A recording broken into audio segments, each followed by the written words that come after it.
Kayla, so what drug did you do before recording? Kyle, we're not doing drugs at work. We are talking about how to navigate drug and alcohol culture in the workplace. I totally knew that. Are you sure you knew that?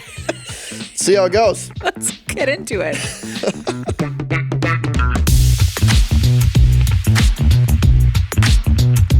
Okay, I need to set the record straight. Just Clear the before we air a get little. started, I was kidding. I'm not on any drugs.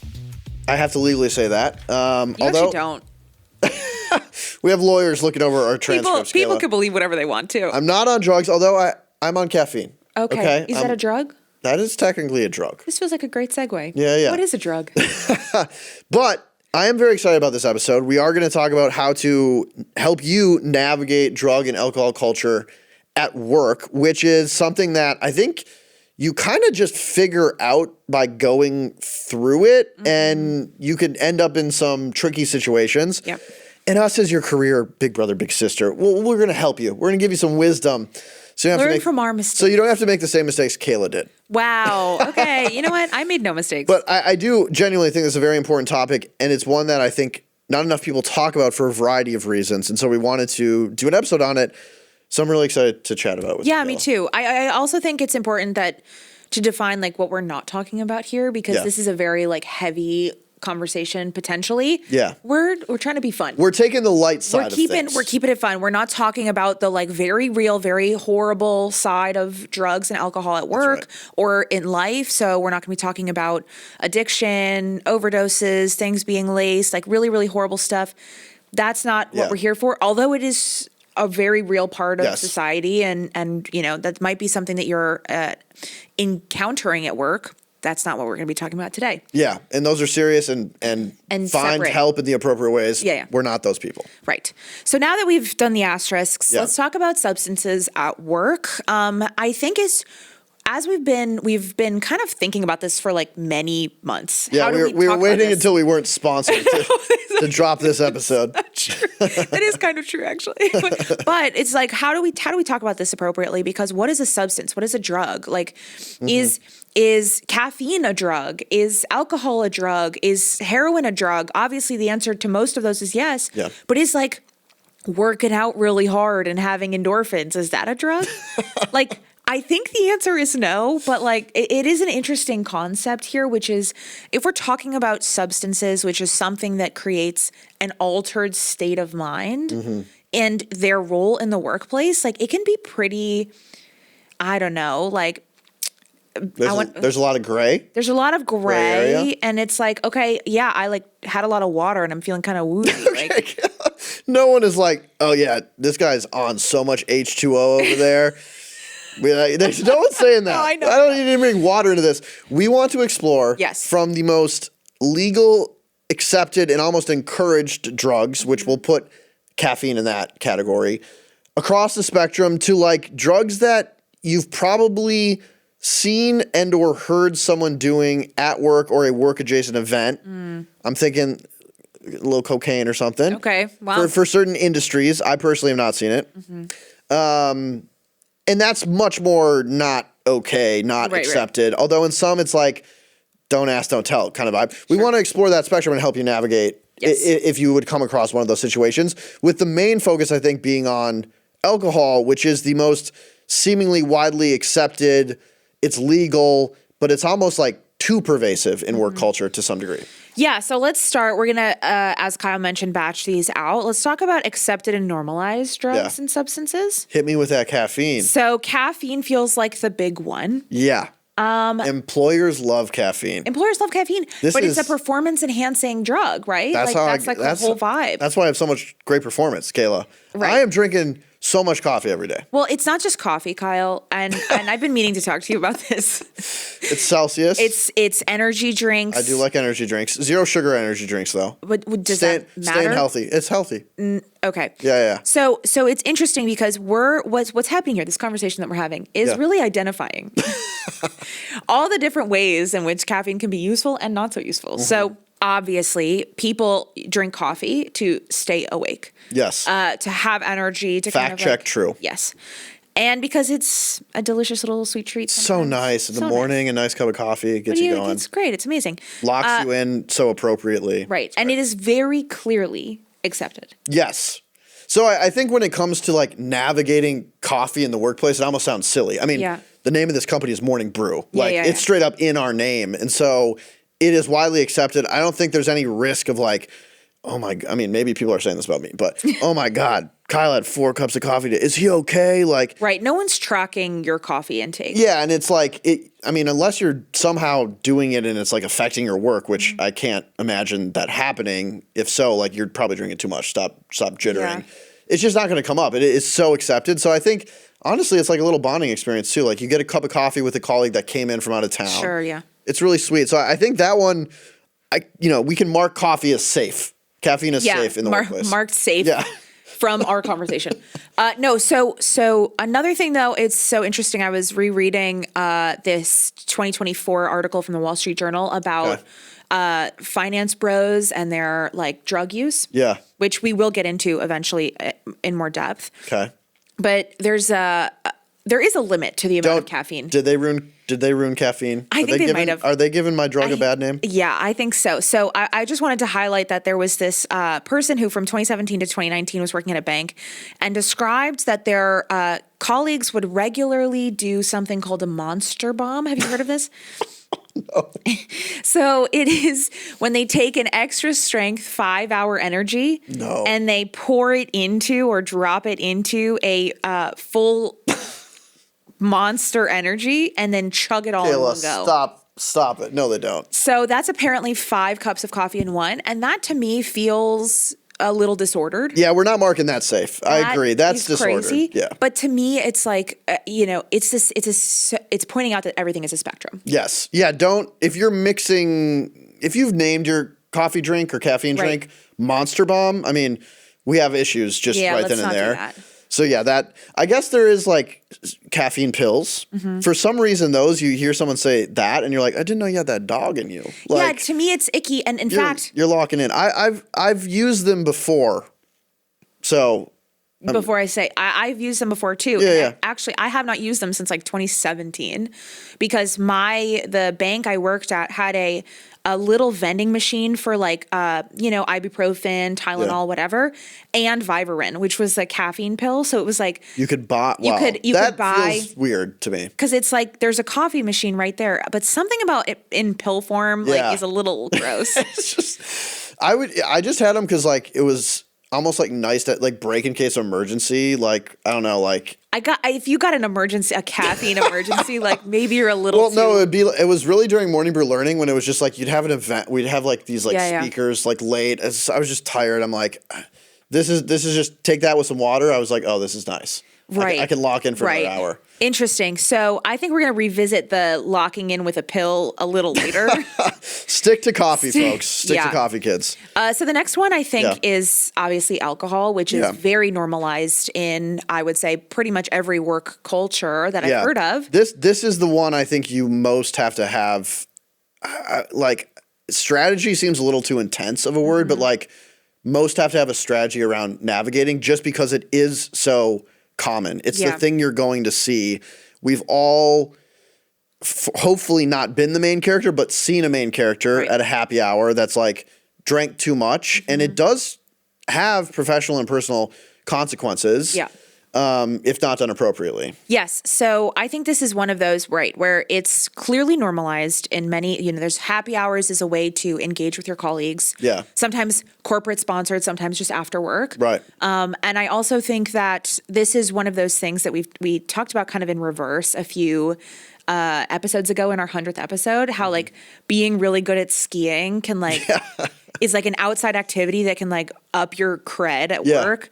Like being really bad at drinking does the opposite, which is like if you're the main character, you're the drunkest, you're constantly talking about how much you're drinking, you're like grabbing a drink at a lunch or something, like doing it during work hours, like that can really impact your career, even though in slightly different contexts, it's completely acceptable. Yeah. And so it's like, as an early career employee, I definitely like drank a lot in the context of work, not during work, obviously. Yeah, of course. But after hours. happy hours with colleagues, and I found it really enjoyable and really pleasant most of the time. And then when it wasn't, it was just like the worst possible Got real situation. bad real fast, basically. Yeah, like, you know, coworkers acting inappropriately, coworkers getting too drunk, like close friends getting too drunk and then having to navigate their boss being in the same room, trying to like get them out without their boss noticing, like really, really tough stuff. Yeah. And it's like, and then the next week we're back at a happy hour. You know, it's just like, it's a little, it's weird. It's one of those weird things where I do think it's just like America in general, alcohol is so accepted. Mm-hmm. So like every other ad is a Bud Light ad, seemingly. Sure. I'm seeing Post Malone way more than I need to. And so I think that bleeds into work where like happy hour becomes the default work activity. If no one's going to come up with something else, we're just going to do a happy hour. Yeah. 25 to 38% of people, 25% is the more senior folks, 38% is actually more junior, Gen Z. But that spectrum feel pressure to drink at work. And I do think that is some stat that should be taken seriously. I'm pro happy hours, but I do think if that's the only thing you're ever doing to do team bonding, you should diversify your opportunities. And I think Morning Brew does a great job. Like we're doing a game night. We've had field day. We have done stuff that builds culture that's not just happy hours. Right. And so I think that's really good, but there's definitely this pressure which is felt like, oh, everyone's drinking. I don't really want to, but like I want to maybe bond with my coworkers. I want to fit in. And that pressure is real. I think most people hopefully are like fine if you don't drink, and that's become more normalized. But I do think there's still like a little weird tension there. Yeah. And just to shout out a much earlier episode that we did, we had a guest on, Andrew Young, and we talked about his sobriety at work. And he's been sober like 3+ years. Yeah, and his whole very successful. Whole job is creating events for like companies and founders, and how he was able to kind of cultivate that while being sober, I think is like a really interesting conversation. Yeah. So if you are interested in diving deeper into like how to be sober and not let it impact necessarily the bonding elements of your career, I highly recommend going back and listening to that. It was quite a while ago now, so you might have to do some serious scrolling. You probably should listen to every single episode on your way down as well. Give us a boost. Yeah. What are some quick like kind of tactics for people like? Or if you could go back in time earlier to your career, what would you tell a young Kaila when it comes to navigating alcohol at work? Yeah, I've talked about this before, but I think like the blanket tactic that I still use is like 2 drinks less than the most senior person there. Yeah. And like, don't be weird about it. Don't be like, how many drinks have you had? Hey, Robert, how many drinks are you at? Okay. Yeah, like, all right, you're at 3. Great. I will finish my 1. But it's like, you know, I think just keeping an eye on the vibe is always going to be. Eye on the vibe. Write that down. Is always going to be the best you can. And also, like, if it's you and a bunch of, like, entry-level girlies and you guys are having a wine night, like, that's totally different. Just don't, you know, do anything that you are going to regret. But I think when you're in a mixed company, it's like it's always better to be less drunk, more conservative than like if you're in mixed company when it comes to like seniority at the office. Yeah, I think that's really good. I've heard of other ones where like you just like you'll have 1 drink and then you'll drink a water. The Adult Swim. And is that what it's called? I think so. You got good words, Kaila. You should look into podcasting. So I think that's always good. I do really agree. Like I think a broad company happy hour, you want to play it a little more conservative. And obviously it's totally fine to not drink if that's your thing as well. I do think though, like once you get to the team level, depending on how close you are, I'm thinking of like Morning Brew Learning. Like maybe we were like a particularly close unit, or some of us were that were in New York. Like we would drink, but we were drinking like it felt like as friends. Right. And I think that that's a different thing. But again, like you do have a professional responsibility for those people as well. And you should just always keep that in mind that like those lines can get a little blurry and it could backfire. Right.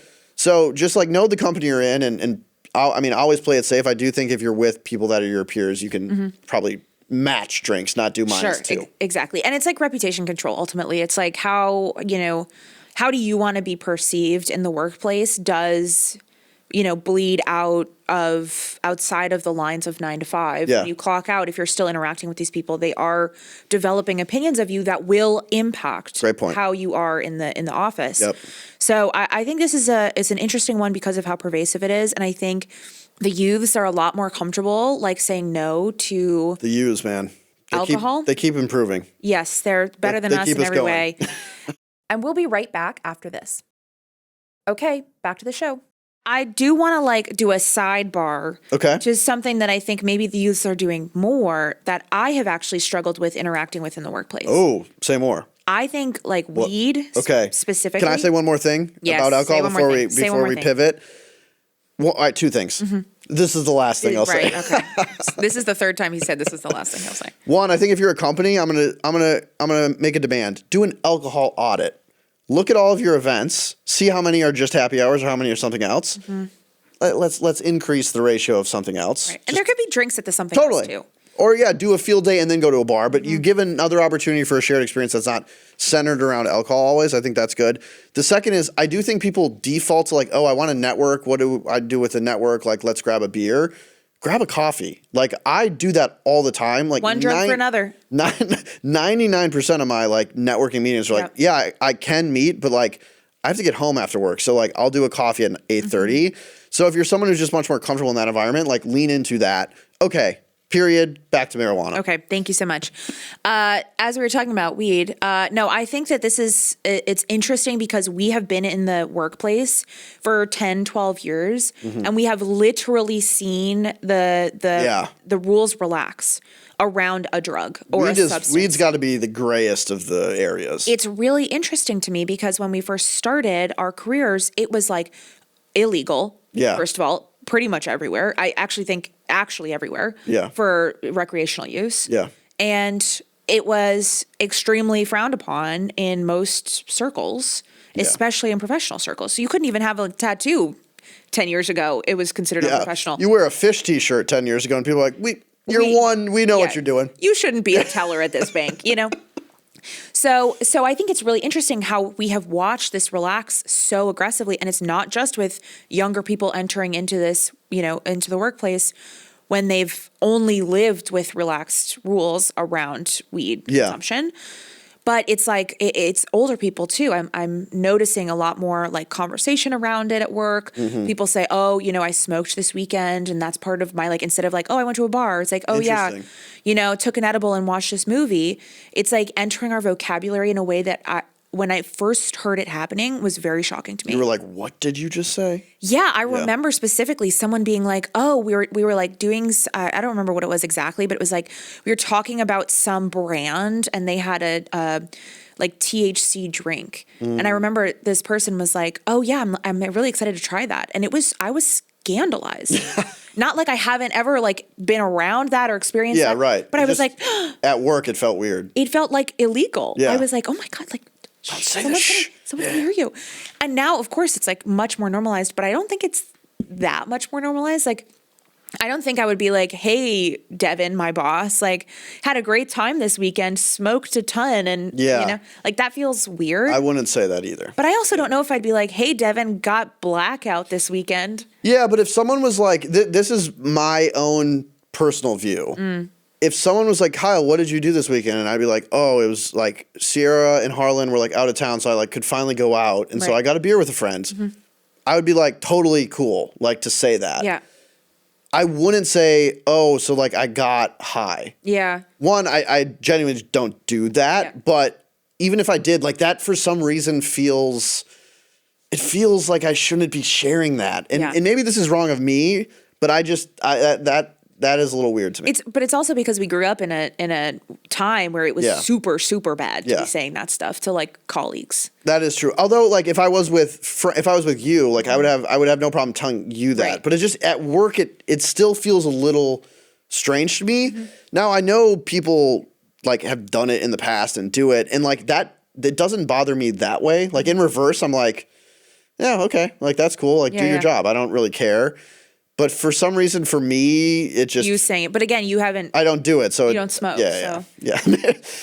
I don't know. That'll do it. It does. It feels like still a weird topic to me. Yeah, I think it makes a lot of sense, and it's just one of those things where like I have had younger colleagues like talk to me about their weekend in that way. Yeah. And I'm like, oh, like it's like a little catch, but I'm like getting better. Yeah, we're like it. a recovering boomer where we're like, we want to be like, but we're like, oh, yeah, cool. yeah, like it's fine. It's like I've like heard of those THC drinks. catch. Yeah. But yeah, like I just recently, like a few weeks ago, somebody was telling me about their night, and they were like, oh yeah, I got super high and watched this movie. Yeah. And I was like, I like looked around. I was like, is my boss in nearby? Like, am I supposed to be like, that's bad. You shouldn't have done that. But like, obviously it's fine. Yeah. So it's weird that there's still this, like, I still feel like, oh, something bad is happening. My optimistic take on that situation though is also, it's good that a person feels comfortable enough to share that with you. That, you know what? You're so right. I'm being serious. That's so nice. What? No, I am. I'm just like, I can't tell if you're sarcastic. I'm a comfort person. No, that's very nice of you to say that. No, I mean, they feel like, you have that professional or personal relationship. I give off the vibe that I'd be okay with someone getting high. and that's a good thing. Yeah. So like, yeah. I think if you're closer to a friend, you're more comfortable to share that. Like I wouldn't personally ever share that with a boss in any way, shape or form. And this is the risk I think with any sharing about almost any substance is the other person who you're talking to might not have the same understanding of that drug that you do in terms of it being acceptable to talk about and comfort level, with. Yeah. And so when you share and you're like, well, THC drinks are not a big deal, and I'm not here to say they are or aren't, the person receiving that message, they might be like, that is a big deal. That's weird. And like going back to the happy hour thing, now their perception of you has shifted. So I think just be careful about what you share, and you should develop a relationship with the person and kind of suss that out before you just start willy-nilly sharing all the drugs you've ever done. Yeah. We've definitely all seen the oversharer, and you're like, I should not know. And you can't unknow what you did in Bushwick. Yeah. I should not know that. Let's draw a little map around Bushwick. Anything you do there, it's like Vegas. You're not. What happens at Bushwick stays at Bushwick, y'all. Yeah, don't tell me. At least stays there from a work perspective. Yes, correct. Okay, so let's take a shift a little bit because I do want to talk about this bucket that I think we're calling accepted performance enhancing drugs. Okay. Because I think everything that we've talked about so far, with the exception of caffeine, alcohol, and weed, is done after work. It's not done during work. And caffeine is done. I said with the exception of caffeine. I see. Is done after work. It's not, it's like, okay, those are things that we're talking about that are recreational, mind-altering substances. But then there's this level of accepted performance or unaccepted performance-enhancing drug. Okay. That helps, or the perception is that it helps. It's like a limitless pill kind of vibe. Exactly. Like you're going to take this and you're going to do better work because of it. And so one thing that feels, even though it is caffeine, feels like it's that part is the Vivarin or the caffeine pills. Yeah. Like to me, I'm like, ooh, that's like something about that feels like it's performance enhancing, but it feels a little more like you should hide that,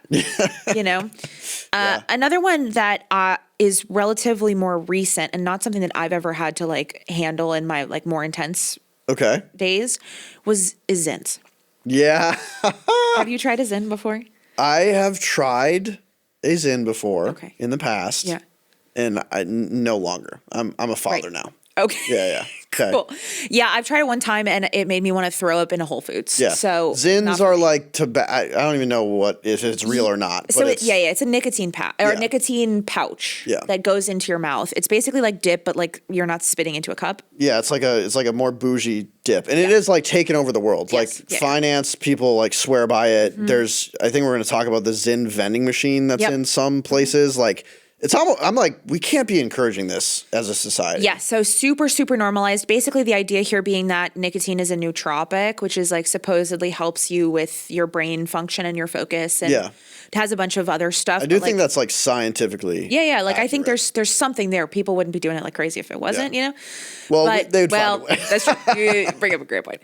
But what's interesting is I think where my expectation of something like a Zin, a cigarette, whatever, like is like, do that on your own time, buy it on your own time, take your breaks, go downstairs, but like, don't do it in the office. And I think that expectation for me at least has been broken by some anecdotes that I've heard. Yeah. For example, like I have heard of a company that has a Zyn vending machine with like the highest amount of nicotine per pouch nutty. you could possibly have. That's got to be some startup founded by like a 16-year-old.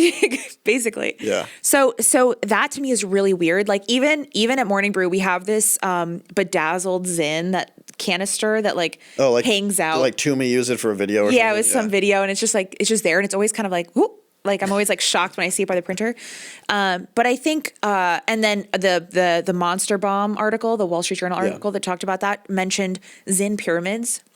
That apparently is the canisters become a pyramid. I don't know. Now I feel like I'm like talking about like a totally different culture. Well, I mean, it kind of is a different. Yeah, it's not something I engage with at all. It's Zyn to me falls squarely in the don't ask, don't tell camp. I don't want to see it. I don't want to even kind of know about it. Yeah. I'm like, I don't have like a personal, you shouldn't do it. There's no like, I'm not talking about morality. Like it's legal, do it if it helps. If you like it, you know, there's some side effects, look into them. At work though, it's just still, it's like, I don't want to see it. I wouldn't flaunt it. I wouldn't have it out. If you have to do it, I guess you have to do it. It just, that feels still like something that should be hidden. Yeah. Agree or disagree? I don't know. I actually think I'm in the exact opposite camp. Like, Kayla, if right before this podcast, like I just like literally like looked you in the eyes and was just like, yeah, I mean, put one in, disgusting. you'd be like, what is going on? Yeah, but I don't think it's don't ask, don't tell necessarily. I think I have a moral issue with Zyns. So you're like morality outside. I'm like, I personally don't like Zyns. I don't think it's good. I think there's going to be horrible studies that come out. Yeah. But that's on me. Like, if you're doing it, I'm just like, eh. Like, but I'm not like, I'm not saying that the industry is a particularly good one. No. Yeah. I know. I mean, in terms of like personal use, right. Like I've friends, loved ones. I'm always like, you guys should stop doing Zyns. And so that's like a morality thing that I've got. But they're like, it's kind of like the new Juul in some way. Yeah, like we've invented a new way to get nicotine in us. 100%. Yeah. It's literally, I mean, I don't think it's relatively new, like the snooze packages or whatever, but I don't mind if people do it in the office. It's just kind of like, just don't be douchey about it. I just think, I don't know, again, I think this one definitely falls into the camp of you might have an opinion on it, which is totally fine and could be fair. My guess is if you polled everyone, you'd get a wide variety of opinions on it. And like, if the wrong person has the wrong opinion on it and sees you doing it, and that affects their perception of you, I'm not saying that's fair, but that is a serious might happen, and that would be bad for your career in some regards. So I would just say, like, you know, just be smart with it. Yeah, I think if we had to wrap this up, which we do. Yeah. Very subtle. To say that exact point across everything, like we have so many other drugs we could talk about. We had Adderall, Coke, psychedelics. Like there are so many other things we could. We're just listing ketamine. How many drugs do we know? But there's a ton, and there's a ton of like nuance to all of them that I think we could get into. But the TLDR of every single one is like, you don't know how other people feel about these things that are inherently. So play it safe. Be cool. Be cool, guys. Everyone just be cool. And I think it's, even when we're talking about alcohol, I think now it's at a point, it's like, let's just be accepting, but also like, you don't need to like show your hand so much about these, even if you are engaging with them at work or around work or with your coworkers, like just remember that other people may have different feelings about those things than you do, and it may impact your professional relationship with them. Yeah, I think that is the TLDR. We could have just said that and wrapped up the episode. Yeah, actually, you know, but we had so much fun. We had fun. We had so anecdotes. Much fun, and I know you listener had fun too. So if you want to write in and tell us your drug of choice per my last email, any stories, we would love to read them in our segments. And we'll keep them anonymous. 100%. We'll change every name. We always ask for permission to share any on the podcast, but we'd love to hear the tea. Per my last email at morningbrew.com. Crazy drug stories at work. And while you're there, 5 stars on Spotify, please. Yes, please. It helps other people find the show. It keeps the lights on, yada, yada, yada. We love you all. Let's do our final segment. Per your last email. Per your last email, where we're going to respond to an email we got. Let's do that now. Hey, Kaila and Kyle. Love the show. Thank you very much. I just put in my 2 weeks at a pretty toxic job and am headed to a new opportunity. So excited. Congratulations. That said, I'm not exactly leaving on amazing terms with my manager, and I've been asked whether I want to participate in the exit interview. There's so much conflicting advice out there, so I figured I'd go straight to the experts. Aw. Call us experts. That's nice. Thank you. On one hand, it feels like a good opportunity to share some honest feedback about the toxicity on my team.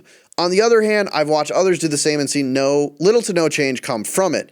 Is it worth participating, or does my speaking up just risk me being labeled as, quote, the drama on my way out? Would love your take. What a nice email. Thanks for writing us in. Again, per my last email at morningbrew.com. What advice do you have for our lovely listener? Yeah, I think you should do the exit interview. I think the reality is that the if it's your manager, which is probably not, but the HR department or the people department at your company knows to take everything from the exit interview with a grain of salt, right? If somebody is leaving and they're pissed, there's probably a truth that's slightly less pissed off than that. That's right. With a few, obviously, illegal, if someone's doing something illegal, that's important. That's a whole other category. Yeah. But if I thought this person was disorganized or was a bad manager or whatever, okay, but it's a data point. Mm-hmm. And so what you're doing is you're providing information that when the second person leaves for the same reason or the third person leaves for the same reason, you're creating a case to actually make change internally. Yeah. Granted, you're already far gone, but it is a good thing to do. Now, I think the best thing you could do is have as much rationality and calmness in your exit interview as possible so that it's not unnecessarily discounted. If you go in, this person's, an asshole and I would never work with anyone like this ever again. I'm never coming to this company ever again, blah, blah, blah. Mm-hmm. Obviously, they're going to be like, well, she was just mad. Mm-hmm. But if you lay out the facts of the case, then, you could actually make some change. Yeah, I think that's in general good advice. For me, I would say, one, the exit interview is a selfless act by you. Mm-hmm. You don't owe the company an exit interview. So if you're they're not even going to listen, they're not going to make a change, and I hate the HR team, don't do it. Yeah. Who cares? If you think there's a chance they would actually listen to you, would take it seriously, and make a change, and you think it would help the next person who you don't want to have to go through the same thing you went through, and you can make the change, that seems like the right thing to do. It is extra work on your behalf, but I think it's the right thing to do. And then let's just not forget about the boomerang effect. You never know if you'll end up back at the company. You give a really thoughtful, respectful exit interview. There's some good eggs over there that hear you out. You just never know. The world is small sometimes. And so I think just always leave on a good foot. Say something appropriately or don't say anything at all would be my overall advice. Let us know if you do the exit interview. Yes. Let's see how it goes. Please do. That was a fun episode. I thought it was too. It was good. Let's roll the credits. Let's do it.